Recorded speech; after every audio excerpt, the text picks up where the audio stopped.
واجب ہو گیا، اس کی اصطلاحات ہو گئیں، حرام اور اس کی اصطلاحات ہو گئیں، مستحب اور اس کی تمام اصطلاحات ہو گئیں، اب مکروہ۔ سب سے پہلے مکروہ کی تعریف کیا ہے؟ دیکھیے وہ کام جو کہ جس کا انجام دینا حرام نہیں ہے لیکن ترک کرنا بہتر ہے، جسے کہتے ہیں مکروہ۔ اچھا، ممکن ہے کہ کبھی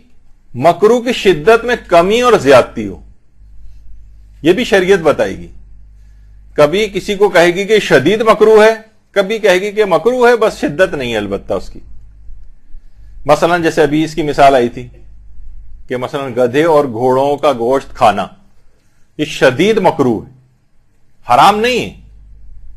مثلا آپ لوگوں میں جا کر کہیں تو بڑا آج کل مشہور ہو جاتا ہے کہ جناب فلاں علاقے کے لوگ کھوتا خور ہو گئے ہیں آج کل، اور لوگ اگر کہیں کہ بتائیے کیا ہے، لوگ اس اگر یہ فالا فتویٰ مشہور ہو جائے گا تو لوگ تو ہمیں بھی جو ہے وہ یہی کہیں گے، اور اس طرح سے لوگ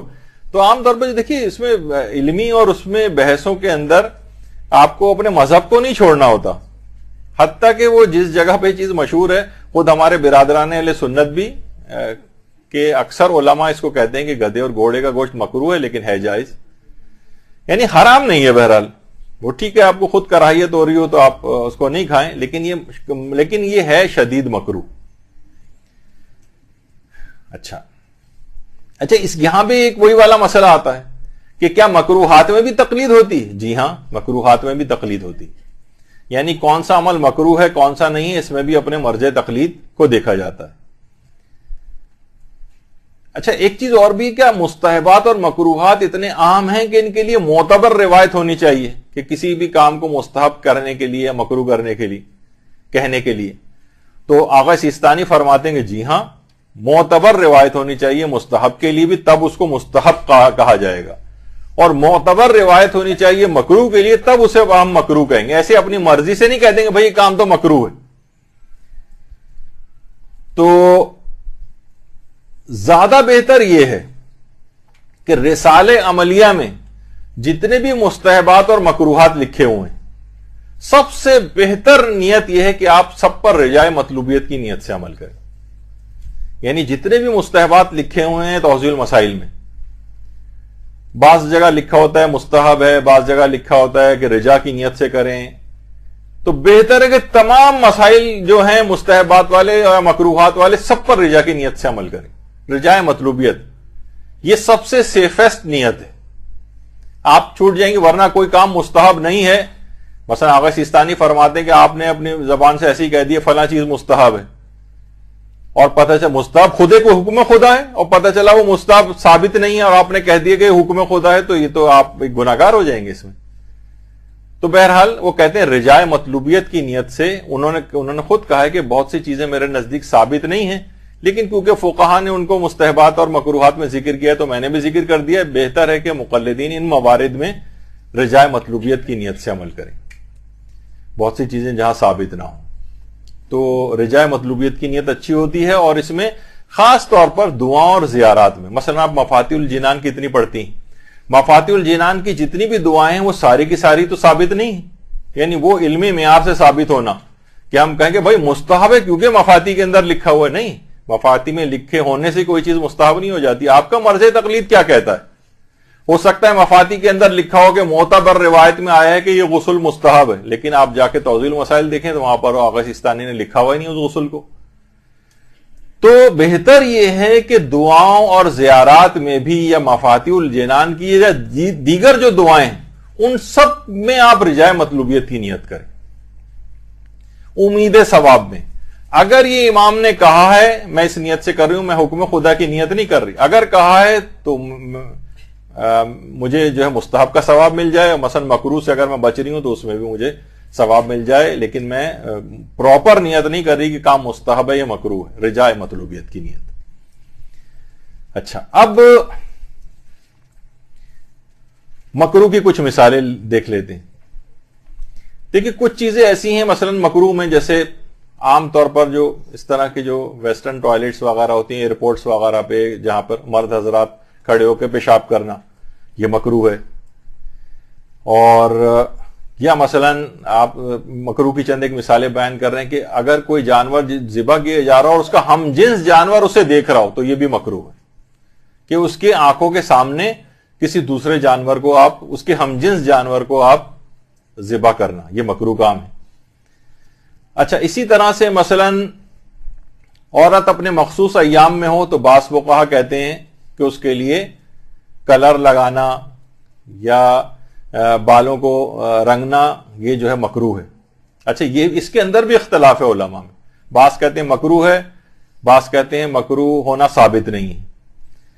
اگرچہ ہو سکتا ہے آغا سیستانی نے بھی اس کو لکھا ہو، لیکن اگر زیادہ تحقیق کریں بہت سے مسائل کے اندر تو پتہ چلتا ہے کہ نہیں، مجتہد نے لکھ تو دیا ہے لیکن یہ چیز اس کے نزدیک ثابت نہیں، اس پہ بھی رجاء مطلوبیت کی نیت سے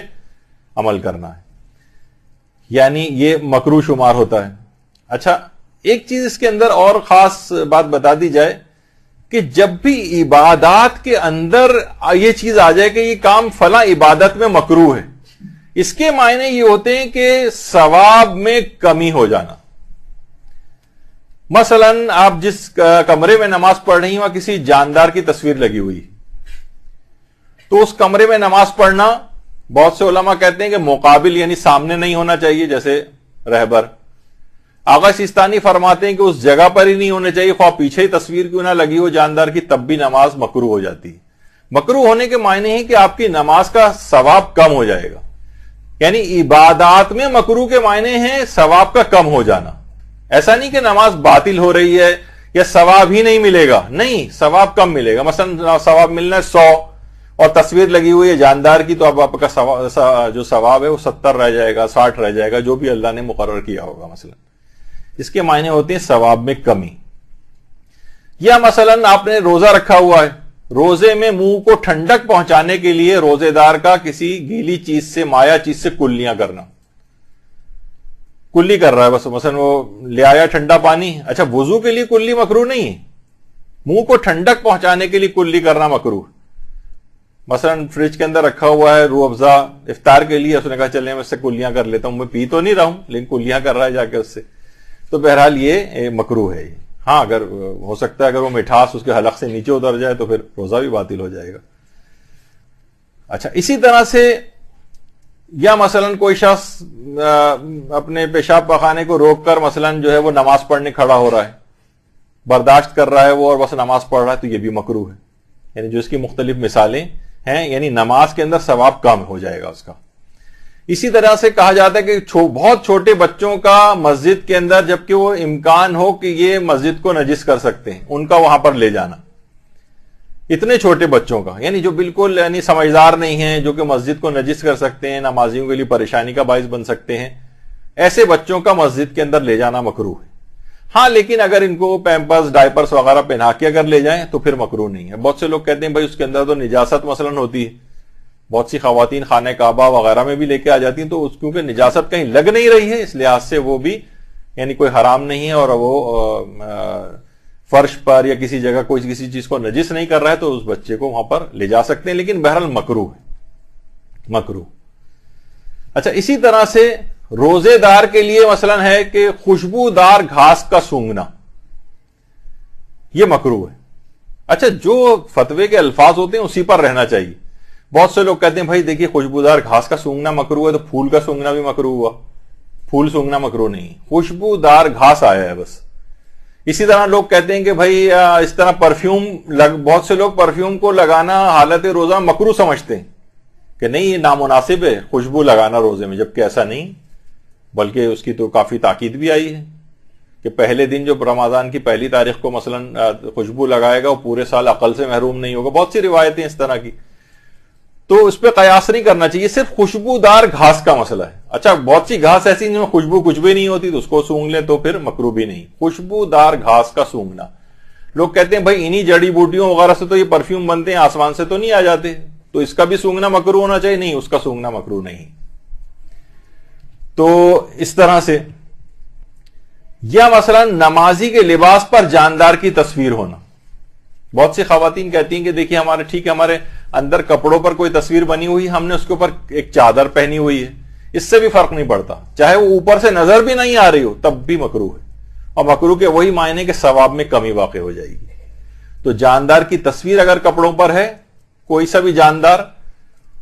ہاں البتہ کوئی کارٹون کیریکٹر ہے جسے جاندار کی تصویر نہیں کہہ سکتے، اس میں مکروہ نہیں, کارٹون کیریکٹر نہیں,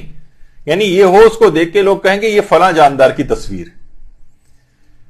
تو اچھا, اسی طرح سے مثلا لہسن یا پیاز کھا کر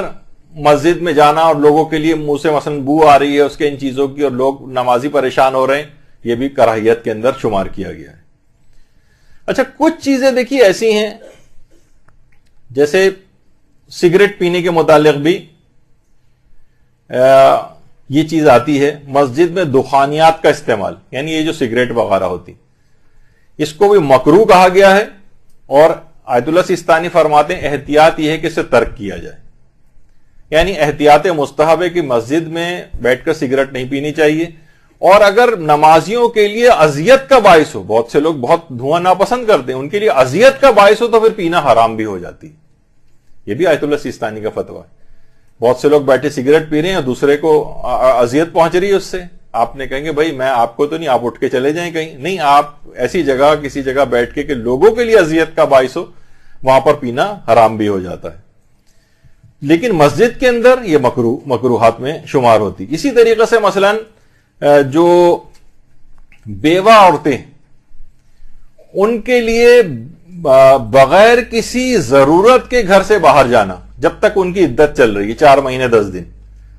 اس میں بہت لوگ سمجھتے ہیں کہ حرام ہے بیوہ عورت کا گھر سے باہر نکلنا. گھر سے باہر نکلنا حرام نہیں, ہر عرفی اور شرعی ضرورت کے لیے گھر سے باہر جا سکتی, بلکہ کوئی ضرورت نہ ہو ویسے بھی باہر جا سکتی ہے, بس بلا ضرورت باہر جانا مکروہ ہے لیکن حرام نہیں. ہاں, اگر عورت طلاق رجی کی حالت میں تو یعنی ابھی ایک طلاق دی ہے, ابھی عدہ گزار رہی ہے, ابھی اپنے شوہر سے اجازت درکار ہے اس کو باہر نکلنے کے لیے, لیکن عدہ وفات کے اندر جو ہے وہ گھر سے باہر جانا نہ صرف یہ کہ حرام نہیں ہے بلکہ مکروہ بھی نہیں ہے اگر کوئی عرفی اور شرعی ضرورت ہے. اور عرفی اور شرعی ضرورت کوئی نہیں, ایسی بلا وجہ باہر جا رہی ہے تو پھر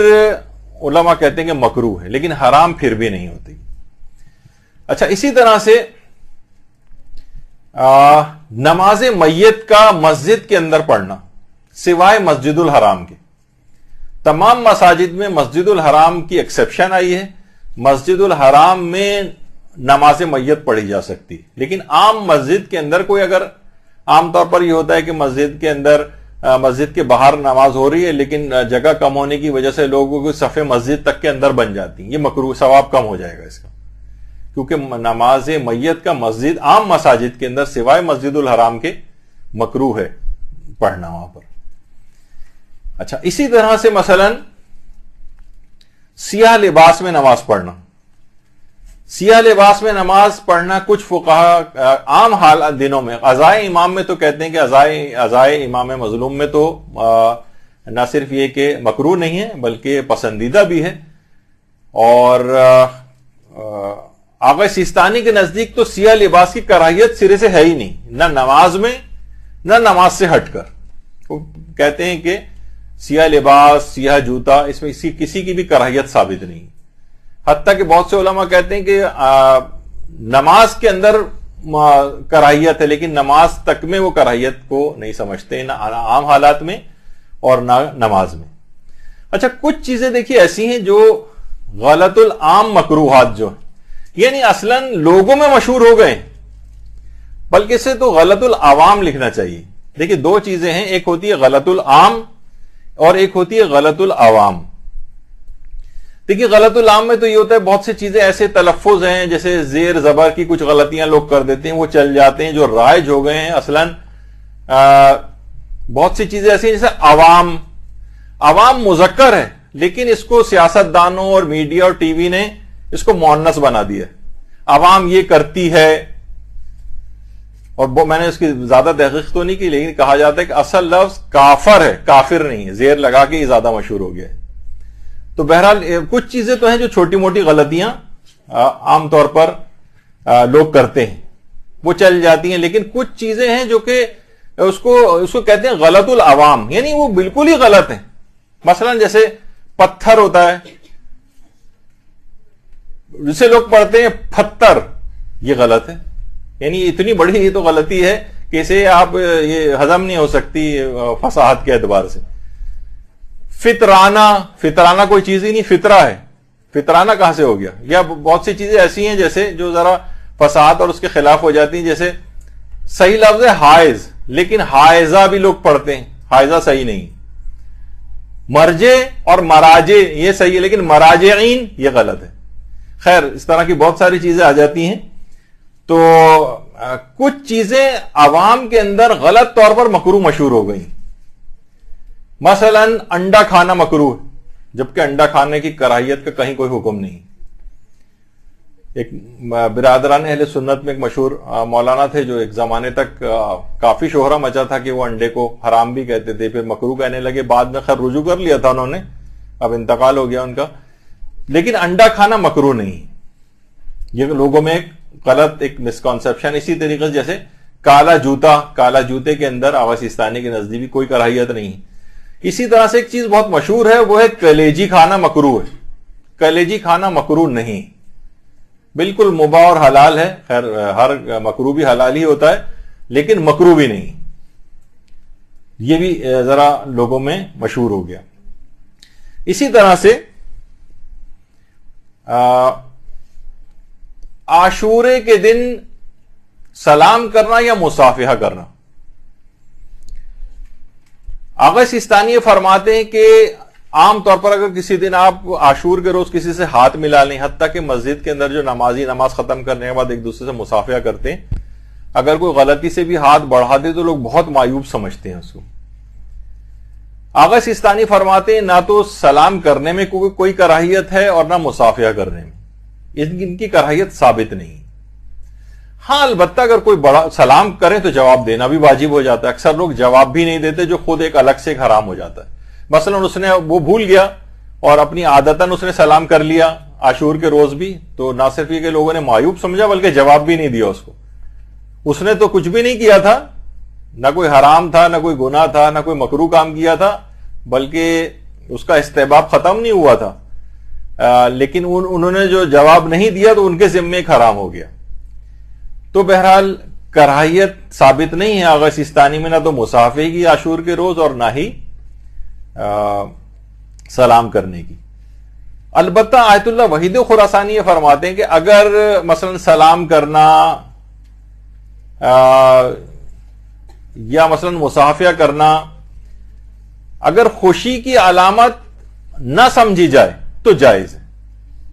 یعنی لیکن اگر، اور عام طور پر ہوتا نہیں خوشی کی علامت سمجھ کے لوگ سلام کریں یا مصافحہ کریں، تو اس لحاظ سے ان کے نزدیک بھی مکروہ نہیں ہے۔ البتہ صرف ایک آیت اللہ شیخ جواد تبریزی تھے جو فرماتے تھے کہ اگر ترک مصافحہ کرنا یعنی مصافحے کو ترک کرنا اگر علامت حزن و غم کے عنوان سے ہو تو پھر تو ترک کرنا بہتر ہے، یعنی بہتر ہے کہ پھر آپ سلام جو ہے وہ نہ کریں یا مصافحہ نہ کریں۔ اگر سلام یا مصافحہ نہ کرنا خاص طور پر اگر علامت حزن و غم کے طور پر ہو، اور ہمارے معاشرے کے اندر عام طور پر علامت حزن و غم کے طور پر ہی لوگ نہیں کرتے ہیں اس کو، تو ان کے فتوے کے مطابق، لیکن آغا سیستانی تو بہرحال فرماتے ہیں کہ نہیں، یہ حکم ثابت ہی نہیں ہے میرے نزدیک، یعنی مصافحہ بھی کر سکتے ہیں اور سلام بھی کر سکتے ہیں اور جواب دینا تو واجب ہی ہے، تو یہ ایک مسئلہ ہے۔ اچھا، اسی طرح سے وضو کرنے کے بعد اعضائے وضو کو خشک کرنا، آیت اللہ سیستانی فرماتے ہیں اس کی کراہیت بھی میرے نزدیک ثابت نہیں۔ وضو کے بعد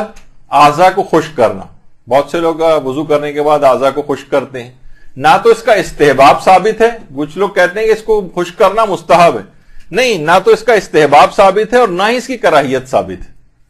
یعنی اگر کوئی کر رہا ہے تو ٹھیک ہے، مرضی ہے اس کی۔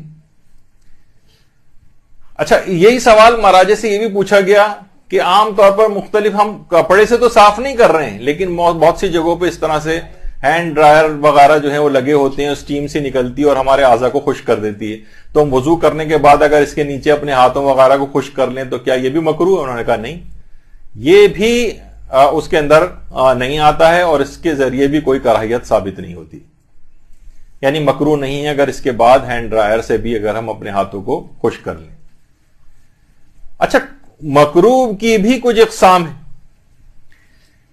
اچھا، مکروہ کی ایک قسم ہے جسے مکروہ تنزیہی کہتے ہیں، یعنی لو گریڈ کا مکروہ جس کی شدت کم ہو.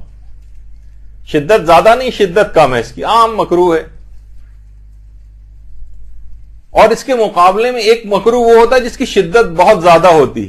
عام طور پر یہ ہمارے ہاں اتنی رائج اصطلاح نہیں، اہل سنت میں رائج اصطلاح بہت زیادہ ہے. مکروہ تحریمی، یعنی کہتے ہیں وہ لوگ یہ کہتے ہیں کہ حرام سے بہت قریب قریب ہے، جبکہ ہمارے نزدیک حرام نہیں ہوتا ہے مکروہ، چاہے وہ شدید مکروہ ہی کیوں نہ ہو، چاہے اس کی شدت کتنی ہی زیادہ کیوں نہ ہو، اسے حرام نہیں کہا جائے گا. لیکن بہرحال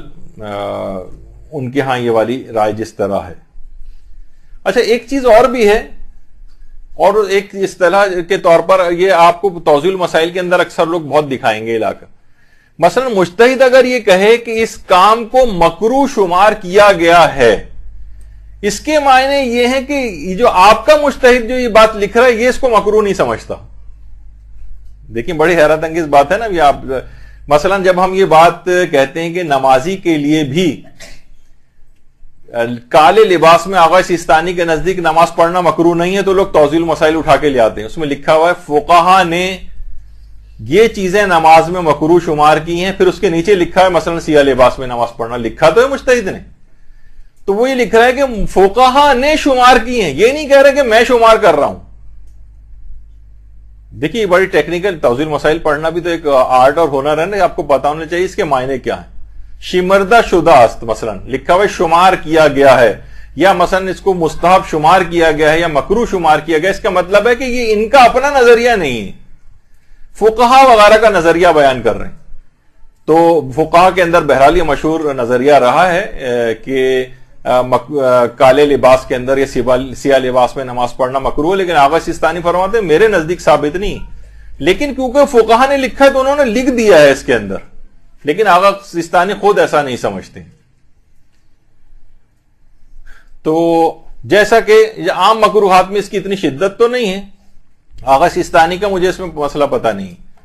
لیکن مثلا آغا رہبر سے ایک استفتاء کیا گیا تو وہاں سے کہ رات کے وقت ناخن کاٹنا مثلا، تو وہاں سے جواب آیا کہ جی ہاں رات کے وقت ناخن کاٹنا مکروہ ہے. آغا سیستانی کا مجھے پتہ نہیں کہ وہ مکروہ کہتے ہیں یا نہیں کہتے، لیکن ان کا ایک فتویٰ آغا رہبر کا تو میری نگاہوں سے گزرا ہے کہ انہوں نے اس کو مکروہ قرار دیا. تو مکروہ کی بہت ساری اقسام ہوتی ہیں. مکروہ تحریمی ہوتی ہے، مکروہ تنزیہی ہوتی ہے، اور ویسے یعنی شدت ہمارے ہاں کیا عام طور پر چیز شمار ہوتی ہے، یہ چیز فلاں چیز شدید مکروہ ہے، کراہیت شدیدہ ہے. جیسے کہ ابھی گدے اور گھوڑے کے گوشت کھانے وغیرہ کے متعلق بات بیان ہوئی تھی کہ وہ شدید مکروہ ہے. اور یہ بھی آپ نے سن لیا کہ مستحب اور مکروہ شمار کیا گیا ہے. اچھا اب پھر رہ گئی بس صرف ایک اصطلاح، لیکن اس کے اندر بھی کیونکہ تفصیل کافی زیادہ ہے تو میں فی الحال وہ جو مباح ایک چیز رہ گئی وہ انشاءاللہ اگلی جو اصطلاحات کی ہماری کلاس ہوگی اس کے اندر انشاءاللہ اس مباح والے مسئلے کو مکمل کر دیں گے. تو آج 3 اصطلاحات اور آ گئی ہیں. واجب پچھلی دفعہ بیان ہو گئی تھی، واجب، حرام، مستحب اور مکروہ. اب صرف ایک مباح کی اصطلاح رہ گئی اور اس کی اقسام رہ گئی مثالوں کے ساتھ. انشاءاللہ اگلے نشست میں ہم بیان کریں گے بعد میں. وصلی اللہ علی محمد وآلہ الطیبین الطاہرین. برحمتك يا أرحم الراحمين وصلى الله على محمد وآله الطاهرين.